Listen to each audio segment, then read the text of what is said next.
Between 2001 and 2007, Gallup conducted tens of thousands of hour-long face-to-face interviews with residents of more than 35 nations that are predominantly Muslim or have substantial Muslim populations.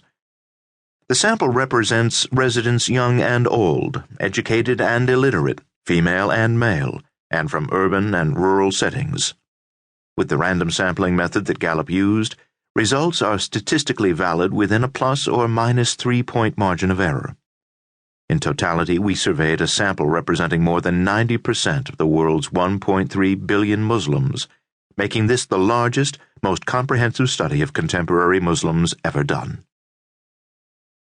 After collecting vast amounts of data representing the views of the world's Muslims, we pored through that data for answers to the questions everyone is asking. What is the root of anti-Americanism in the Muslim world? Who are the extremists?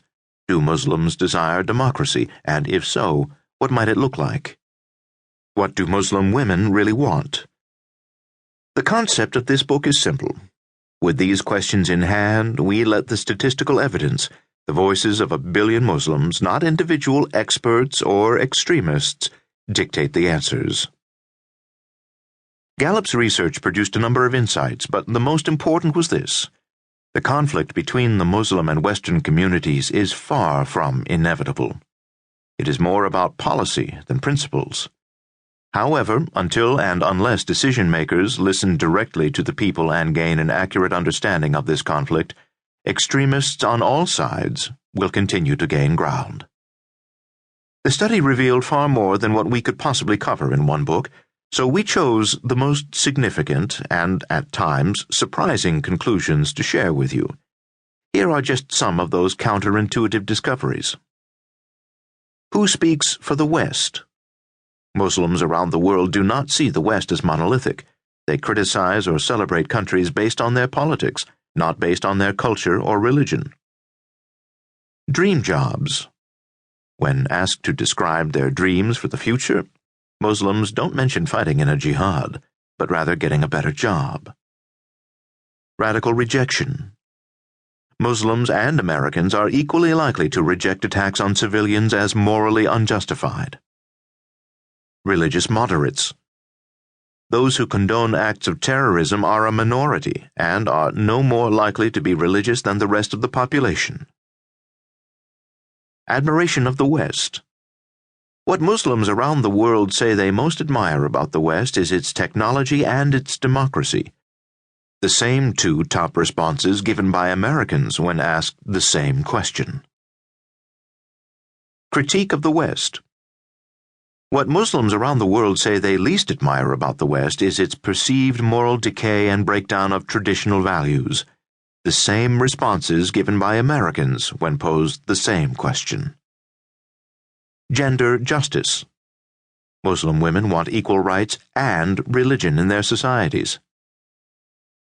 RESPECT. Muslims around the world say that the one thing the West can do to improve relations with their societies is to moderate their views toward Muslims and respect Islam. Clerics and constitutions. The majority of those surveyed want religious leaders to have no direct role in crafting a constitution, yet favor religious law as a source of legislation. Here is an overview of the main themes this book will cover. Chapter 1. Who are Muslims? In many Westerners' minds, the horrific acts of 9/11 have cast a pall over Islam and Muslims. Yet since 2002, Gallup poll surveys indicate that a majority of Americans still say they know virtually nothing about the views and beliefs of people in Muslim countries.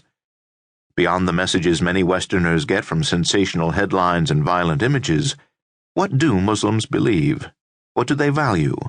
How can understanding Islam's basic beliefs shed light on contemporary issues? Chapter 2. Democracy or Theocracy. Is Islam incompatible with democracy? Why are there so few democracies in the Middle East? These decades-old questions continue to dominate foreign affairs. Do most Muslims want a theocracy or a democracy? George W. Bush's administration embraced the promotion of democracy as one of its rationales for the invasion of Iraq.